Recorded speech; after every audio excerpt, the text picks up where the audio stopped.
Hello, everyone, and welcome back to another episode of Doctors S and O, The Power of Stories. As you know, this podcast is a series designed to discuss, encourage, explore the power of storytelling in our professional lives, with a particular emphasis on careers.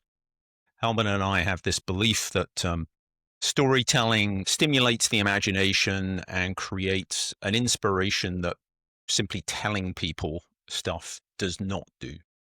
We've flowed that into the book writing exploits that we've had, and we are trying to celebrate that also in this podcast series. You know, Helmut, I've been thinking about names recently. I don't know whether or not this is something you think about. I was thinking about names, and I was thinking, well, what meaning does Oxley have? So I went back and I had a look, and Oxley is the Old English for ox, and lea, which is a meadow. So apparently my ancestors had an ox and a meadow, and they did stuff with that. And then, of course, Schuster, as I understand it, means shoemaker. Is this Yes, correct? right, Shoemaker. right. So we have an ox with a meadow, and then we have a shoemaker. And I feel like there's a certain synergy there, because I will need some shoes as I clear the meadow while tending to my ox. And now our guest today, Tony Udotong, is a Nigerian name, as I understand it, translated as peace or faith in divine timing. So there's a certain serendipity to all three of us being together. And I thought that there was I kind of liked that. That there's a story in our names, I suppose, is ultimately where I was going with that particular train of thought. So as we start this particular podcast, I thought, okay, so if anyone has a meadow and they need an ox taken care of, I can help. Helmut can put the shoes on it. And then if we need ultimately purpose and inspiration, Tony brings that. So there we go. What are your reflections on that, Mr. Shoemaker? Well, I'm just impressed, really. And the only thing on my mind is now, did Tony know the meaning of his surname, or is this absolutely news to him? So, Tony, is that news, or No, did you I, know the meaning of your name? I actually did. I did. I know the meaning of my last name and also like my mom's maiden name. My mom's maiden name was Amechi, and that translates to the line that goes on. Wow, very Okay. nice, very nice. Very symbolic. Lots of symbolism here. Lots of symbolism. Basically, yes, lots of symbolism today. I think it's a very spiritual podcast today. Helmut, would you like to introduce Tony? Basically, just a few things. And Tony, I met Tony in August this year at the EFS Youth Assembly, and he really impressed me. He was a panel speaker talking about well-being. And I don't want to be a spoiler because I think, Tony, your story is partially about that. So I'm not going to talk about that. But what I would like to do is just learn a bit about you. And I'm going to ask you a number of questions, and you answer to the audience, and we get to know you a bit better. So, in the first question, book. What is your favorite book? My favorite book is The Alchemist. The book is about like a man on his journey, which is called his personal legend. And I think my top takeaway from that book is that like it's kind of funny how you brought up like the meaning of my last name, but the point of the book was to trust in the like divine path, or trust in your personal legend. And a lot of the times, like the narrator didn't really know where he was supposed to go or what his overall purpose is, but he found his purpose just by like following the signs. And then like by the end of his journey, he like saw the true purpose of his personal legend. Excellent. Love I mean, the just book. I'm intrigued. Was the Groundhog Career sort of like number 2 in that list, or number 3? You can take the fifth. You can plead the You Fifth could take the Amendment fifth. if you want. Take the 5th on that, Tony. Take the It was fifth a top amendment. 10, maybe. Yeah. Yeah. Top 5. Okay. What is your top food? Which food do you like to eat? The comfort food you have? I'd say wings, just because I feel like it's always a good vibe. Usually when I'm watching American football or at a celebration, so I'd say wings. Okay. Very Chicken good. wings. Lots of protein. So that brings me to the next question. Your favorite sport. Which sport do you follow and practice yourself? I guess I kind of said it in the last, but American football. I played Yep. like 4 years during high school, and I watch it like every week. Okay, excellent. What Brilliant. position did you play, Tony? I played cornerback on defense. Who is your hero? Did you have anyone? I normally ask who basically was your hero in your teenage years, but for you, it's basically you are at that age. Who is your hero? Who do you really look up to? I'd say, honestly, my older brothers and cousins, they're all like tech entrepreneurs. And so like ever since I was like really young, even I remember my earliest memories, like my older cousin Josh, he made me write on like a piece of paper, like I'm going to be an investment banker when I grow up. So it was always like, I was always seeing future career paths in front of me from like both sides, like going into the job market or like starting your own business. Yeah, definitely like the entrepreneur thing like caught my eye. My first business was when I was like 10. I made I'm not sure if you know Rainbow Loom, but it's kind of like crochet rubber band bracelets you can make. And so I used when I was younger. Then I made like a WordPress website when I was 10 and like listed a few of them on there. So that was like my first like entrepreneurship experience. So I think this is this is the world record at the moment. We had someone that we work with who talked about starting their first business at 12 or 13. So you started your first business at 10? This is extraordinary. Okay, now applause. One of your sounds, David. Okay, this is a record. Hang on. Yep, loud. There you go. Sorry. Okay, Thank excellent. I love the sound effects. Sorry, it's me. I'm a kid with a toy here. They're great. So, next question. Let's go a bit more artistic. Like, what kind of music do you like, and who is your favorite singer, songwriter? I like lyrical rap, and I say my favorite is Kendrick Lamar. Yeah, I think he's really he does a lot with like his voice and his wordplay and storytelling. I'd say Kendrick Lamar. Excellent. 2 more questions, and then we're done, and then we go over to your story. So, what is your biggest moment of joy in your entire life to date? The biggest moment of joy. Beyond appearing on this podcast, I presume. He's so fishing for compliments. No, I'm just I'm helping. I'm trying to help. I'd say my biggest moment of joy was it was like during a football game in my junior year. We were playing our like rival school. It was like a very, very close game. We were going back and forth. They had like the ball and they were driving down the field to, if they scored, they win the game. And then I got the game-winning interception. And like my whole team, like that's gonna feel good. My whole team like bombarded us on the sideline. Like the refs threw like a flag, a penalty for us like over celebrating. One of the coaches like fell face first in like the sand pit. Everyone was celebrating, going crazy. Stadium going wild. So I'd say that was my biggest moment of joy. Excellent. Okay, last question, and it had to come. What is your biggest disappointment? Or has been your biggest disappointment in life? I'd say when I got rejected from all of my target schools when I applied to college, my like senior year of high school. Okay, thank you. And I think that segues nicely, I think, into your story you brought us. Yeah. So over to you. What is your story you want to share with us? So yeah, that actually, I guess, is the beginning of the story I'll tell. The past like 1.5 years. So yeah, I applied to a bunch of like Ivy League colleges and like top institutions in the U.S.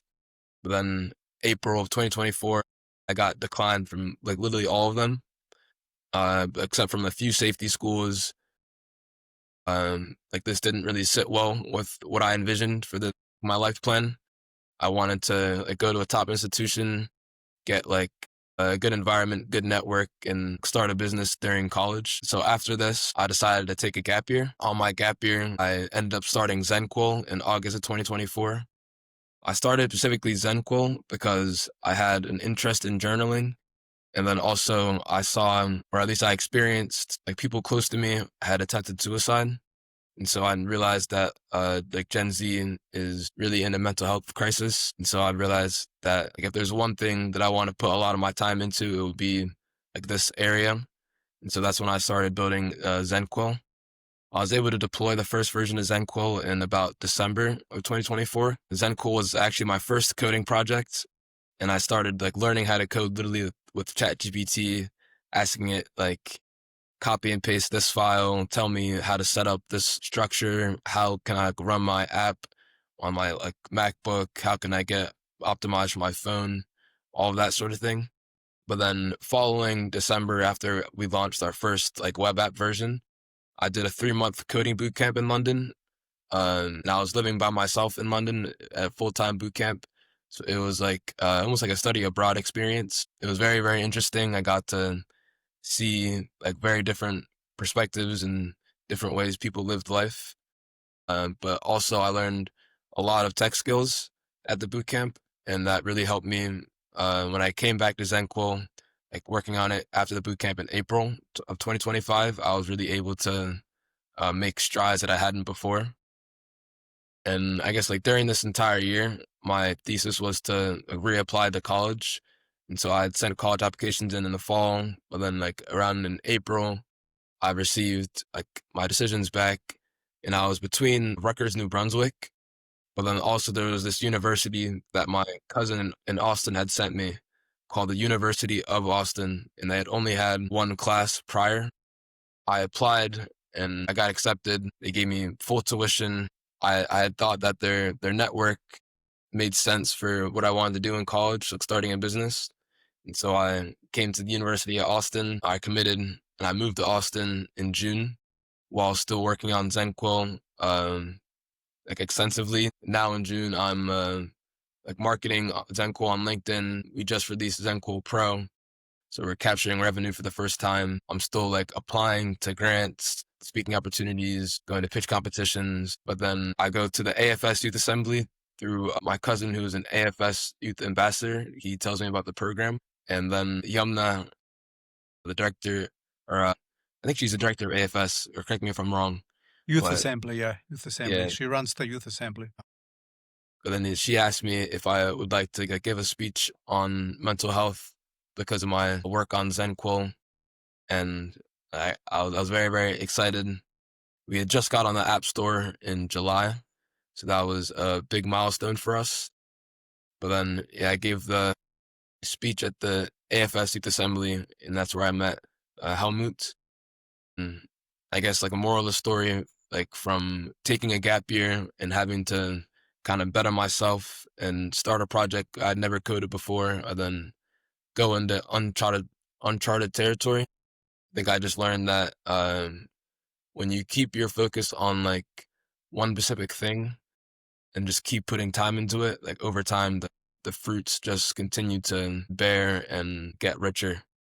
So I'm thankful that I did get rejected from all the colleges that I applied to, because I wouldn't have been where I am now with like the project that I'm working on now. So that's my story over the past 1.5 years. Thank you. It's a great story, and and a bit of advertisement now, basically, because I downloaded your app, as you know, and I think it's a brilliant product. Yeah, it's a really brilliant product, and I also think, yeah, it's very consistent. Yeah, with the big problem society has these days. Yeah. So, David, any questions? I heard the story before, so I leave it to you to ask a few questions. I mean, what do you think? Can I start a little bit with this dealing with adversity? The two themes I'd like to pick up a little bit on, Tony, just for the next 5 minutes is, so you hit this disappointment, or at least that's how it sounded, which is that you had this idea that you would apply for college after high school and, you'd have a choice and you'd go off to college, and it didn't happen the way that you thought it was going to happen. So I think a lot of people would be disorientated by that. So how did you deal with it? And what were the stories that did you lean on people to try and help you get through that period? Did you take advice? Did you listen to what people had to say? Or did you have some sort of innate sense of what you wanted to do? Yeah, so like when it first happened, I was extremely disoriented. But I guess the first thing that I knew I had to do was retake the SAT, try to get like a higher test score. So that was my main focus that spring when it happened, to just retake the SAT as many times as I can, just study, try to get a high score. But initially, I actually wanted to, like how you said, go to like third choice or fourth choice school, then transfer in like a year or two. But my brothers like advised that it would actually make more sense rather than spending tuition to go to one of these schools that wouldn't really be happy at for 1 or 2 years. Instead, since you want to major in computer science, just like do a coding boot camp for the same tuition that you would have paid, and you do it in a much shorter time. Then you'd also have time to like boost your resume in other ways. And one of the ways is like starting ZenQuil. Well, and I Okay. suppose that was the other theme that I want to pick up a little bit on, that as time has gone by, the necessity of getting a college education, the exclusivity of colleges as the source of unique or knowledge that you can't get anywhere else, I think it's starting to erode, or at least that's my impression, that you can get the skills you need to start businesses, particularly technology businesses, without necessarily going to a traditional 4-year school. Was there also an aspect of it making you reevaluate whether you needed college at all? Definitely, definitely, and especially after like I completed the boot camp, I was actually like applying to jobs pretty heavily. I wanted to be like a junior web developer rather than going back to college for computer science. Yeah, the offer from University of Austin made the most sense to me. Like while I'm still working on ZenQuil, it would be the most beneficial to me as an entrepreneur to like be here. Tony, you said one thing which really resonated with me. You said basically you went to Britain, you went to London, you spent 3.5 months, and you basically learned how to code. But you also said actually you saw and learned a different way of living. Could you elaborate a bit on that? What was it that really took you by surprise, or what was it that you learned, took away from this experience?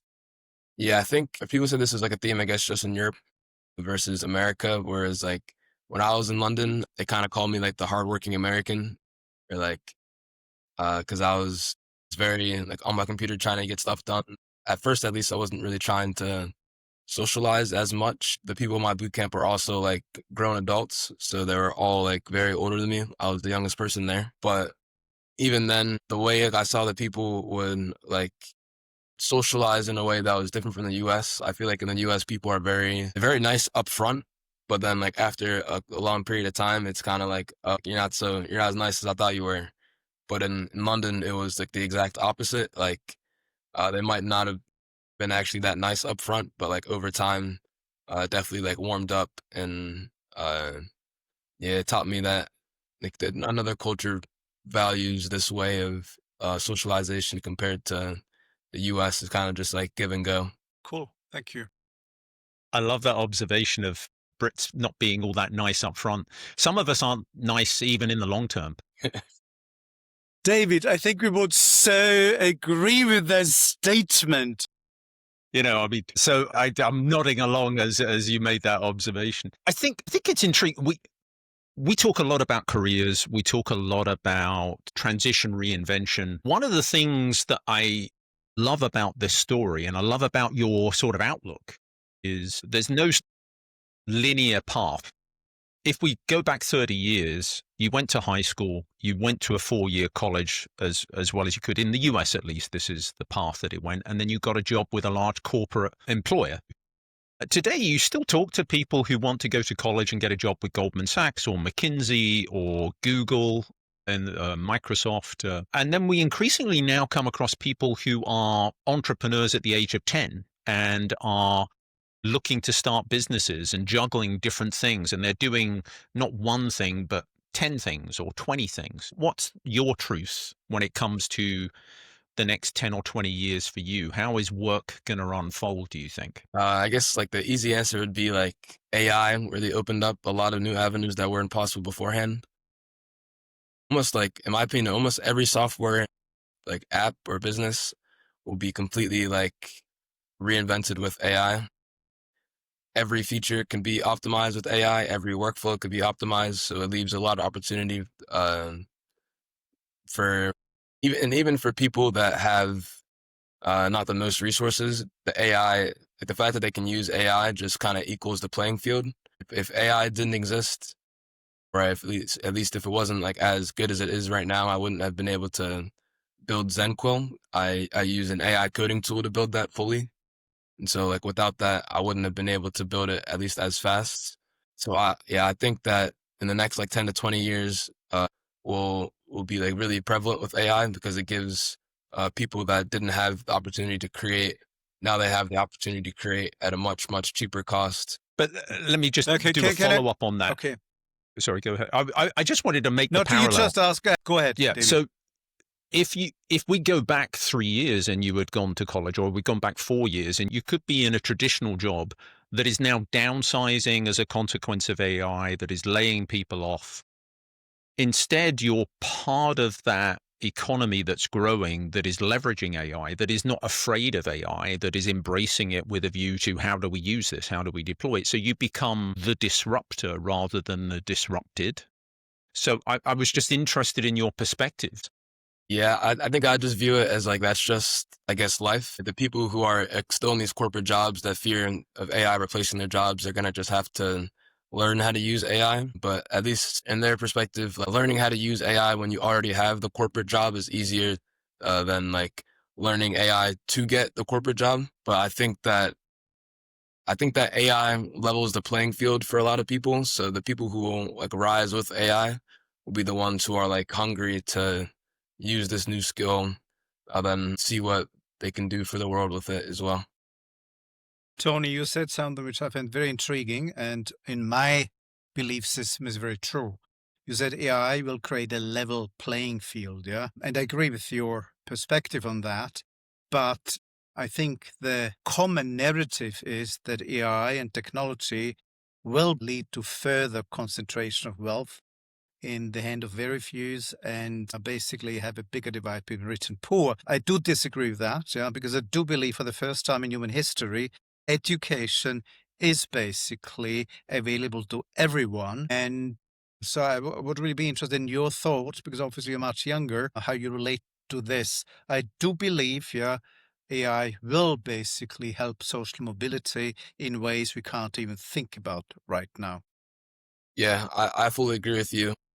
Like for example, like how you said education is now available to everyone. Let's say like in the past, if I wanted to like build a ZenQuil, the app, and then like launch onto the App Store, I would have needed to get at least someone who's done it before, like a consultant or someone in that field, like and pay them.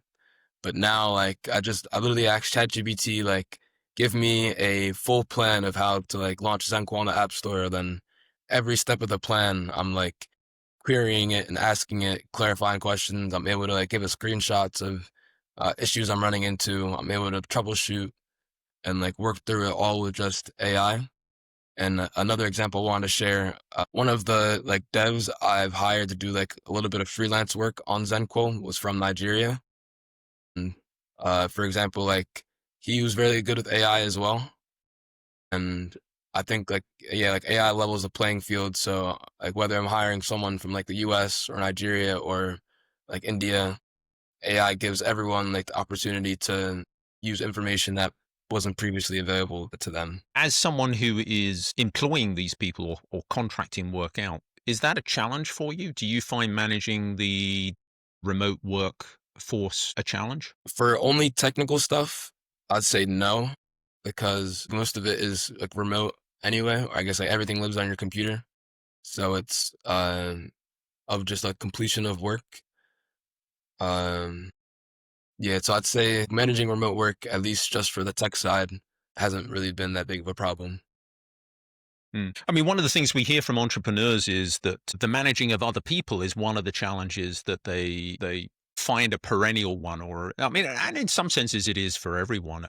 No matter what sort of work of life you're in, managing other people is always complex.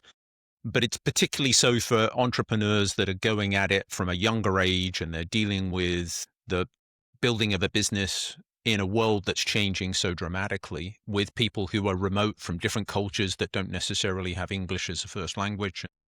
So I was interested to get your perspective. Yeah, on the ZenQuil team, it's just me and my co-founder Ryan. He's actually one of my best friends from like high school. Mm, He has experience in video creation and like social media. He has like over 200 million views across like TikTok and YouTube with like 200,000 subscribers as well. And me and him like go way back. We used to play in like the same soccer team. back in like elementary, and we played like video games together all growing up. So we're like our communication is very good, and so our team is just us two.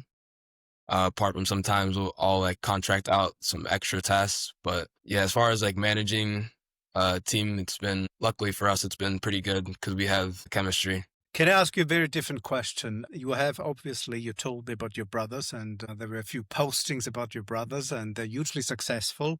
I had the privilege of meeting your cousin, who is a lovely guy. How much pressure did that put on you, the success of your family, of your brother? Because you seem, or you come across as a very wise, but also extremely competitive person. Yeah.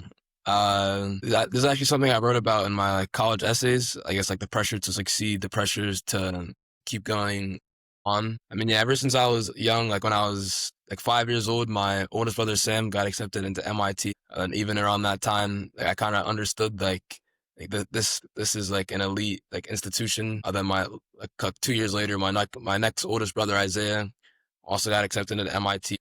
2 years later, my next brother Emmanuel got accepted into Princeton. So it was like always like everyone was giving it their all in like our environment. And so me being like the youngest of five boys, yeah, that's where definitely the competitiveness came in. And also like playing sports growing up, playing video games against my brothers. Like I was the youngest, so I was always like starting from more inexperienced. I'd always at least give it my all and try to like catch up. So it's always been uh yeah, it's always been, I guess, competitive in that sense. So talking about your app and the journaling and the idea of and the challenge of mental health for Generation Z, there's a bridge there in a way from what you were just talking about, the pressures of succeeding, the pressures of pursuing a career in a world that's changing so dramatically as a consequence of technology, some of the changes in political systems, and there's an awful lot going on in the world today, and you could certainly understand why that would create certain stresses. What's your view about how we help, how your journaling app, your perspective on what Gen Z need in order to fulfill their potential? Yeah, I guess my thesis on journaling is that it kind of shows you where you are. It's like a blank mirror. You're able to like go back to your previous journals and see like past situations that you've gone through. And then also like, at least for me, I'm able to like look at it as like kind of an inspiration to keep going. Because I know like a year ago today, I was thinking so and so, but now I don't even think about that anymore. Or like I was going through this, but now it's completely fine. So it stands as like a inspiration to keep going forward. But I also think that like journaling allows you to like empty out your thoughts. Your mind is able to be more like light and free. You don't have to hold on to all of this, like all the good ideas you have or like bad, good thoughts or anything. It's just, you just pen it down and then your mind is now like more creative and allows you to create more things. So I believe that I started journaling when I was 16. It's been almost 4 years now. So I believe that journaling is very beneficial for especially like a young growing mind. So where can people find your app? They can find it on the App Store, the Apple App Store. Uh, where where else? I mean, is that the best place to go and get it? Yeah, it's not yet on Google Play, but it's on the iOS App Store. So they can download it. ZenQuil and also have a web app. So you can go to zenquil.ai and then use our platform through our website as well. Okay. All right. Well, we'll put a link to that in the notes to the podcast. Helmut, do you want to ask your question? We'll start to move Yeah, into the it's end phase. tradition, Tony. It is tradition to ask our guests, what is the one thing, the one advice you would give to people in terms of career? Just one. I would say if you don't know where to start, just start wherever you have the most expertise. So maybe in my case, it was like, oh, I've been playing football for 4 years. I know a lot about football. I know a lot about journaling. At least I have experience journaling. I did want to do like a football startup, but I ended up going with journaling.